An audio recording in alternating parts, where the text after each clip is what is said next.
Well, silver, when you least expect it's probably going to start creeping up. And one thing that's actually a little more solid for it is what Ben Bernanke said. He was pretty dovish, you know. And I a little bit expected that, not from having any kind of inside information or not at all, but it's pretty much common sense. I don't think his last time, not this very last time, but the time before when he talked and all the markets really tanked, he was being kind of hawkish and talking about taper and everything tanked. So I kind of expected him to say something the other way around this time. But, there's some other things, it's like right now, actually I feel better about the metals because not as many people are talking about them. You see, I consider it a jinx. When people start talking about the inflation's going to erode all your wealth, you better have precious metals. Sometimes I think that's actually going to be true, but one fact that came out today is the producer price index from the government, not the consumer price index. Producer price index has jumped more than unexpectedly.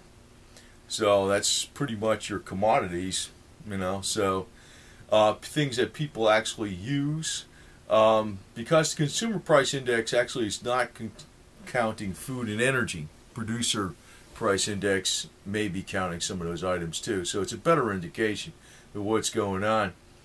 Now the government also says they have the first time they have the biggest surplus in 5 years. Now if you want to believe that or not, fine. I know there's a lot of ways you can actually fudge numbers and make it look like you have a surplus and maybe you don't have a surplus or whatever. But, when they're talking about this surplus, though, they're also doing sequester on the military. The military is actually getting cut back. It's over the next 10 years, they're going to really shrink the size in the military.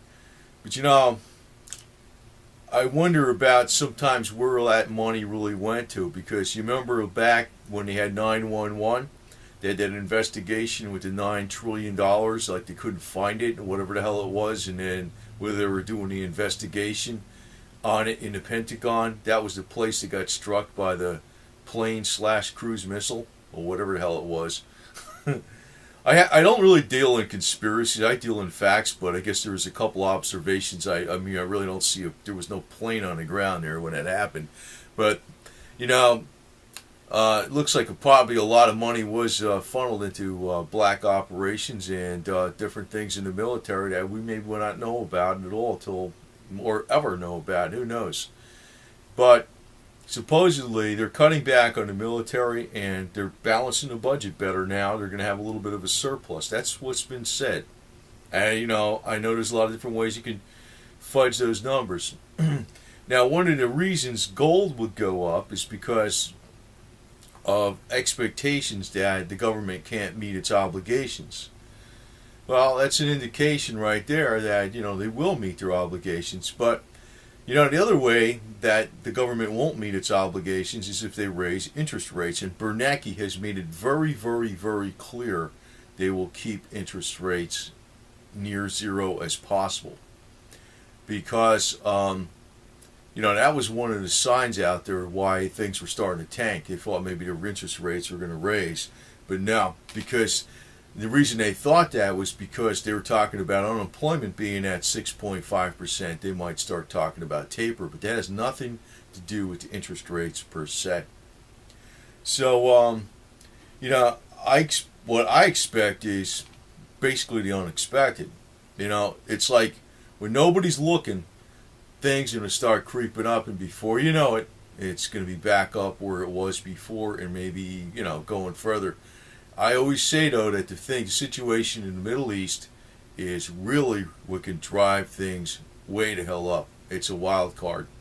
It looks like the Obama administration has been, if we had John, I don't like John McCain or nothing, but if John McCain was president, he'd be in with the neocons and definitely would have been an attack on Iran. Obama doesn't want to do that at all. So he's got people around him like Valerie Jarrett and stuff like that are basically against that, which is basically his number one senior White House advisor in a way. She pretty much screens everybody that gets around him. She was actually raised in Iran, so that has partly to do with a lot of the different policies that's going on. But that situation in the Middle East could change the price of metals a great deal. Now, you notice oil's been creeping up. I mean, it was going up. It was getting to talking about 108, and then, it's down. It was down to 104. Now it's creeping back up again. But that's all over tensions in Egypt. But that is the wild card that I expect things to actually fall apart pretty fast with, is things in the Middle East. And I think that could be very bad for the United States too, because if they're cutting back on the military spending and things, sometimes maybe that could affect the performance of the military too. And you don't know what can possibly happen. That is a complete wild card, and one of the best reasons you should be holding silver. It's not so much, in normal times. But I don't think we're going to continue in normal times. That's the thing. I almost think like today is almost the way things were in the 1930s. People never expected World War II. They never expected what can possibly happen in the future. I think, and I'm not playing doom and gloom here, but looking at the way things are, basically slowing down in China and stuff, and everybody trying to devalue their currencies to basically boost their exports.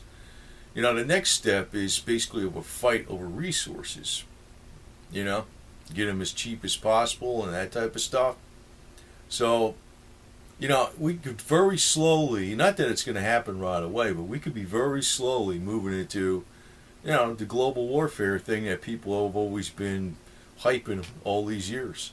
It could be happening. Just as it was in the 30s, it could be happening today again. And it looks like the situation with all excess debt with the governments, people trying to cut back, with governments trying to cut back with austerity, that's not working. Trying QE, that doesn't work. QE doesn't work because actually the money is being held on the top by the banks. I mean, that's really why it doesn't work.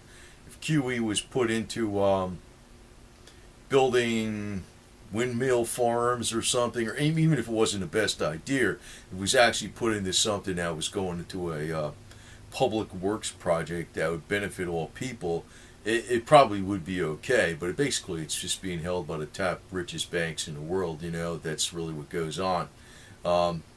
Federal Reserve buys the garbage that the banks are having trouble with. They buy the troubled assets, and then banks in turn get cash.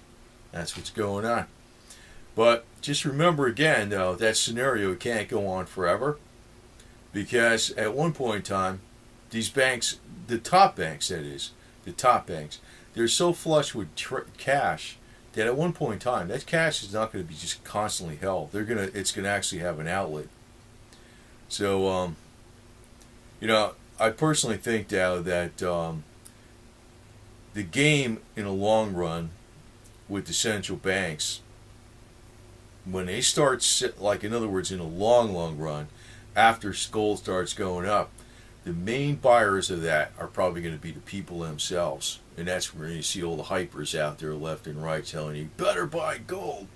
I will probably be selling it at that time. Because I realize, you almost got to do what the biggest people are doing.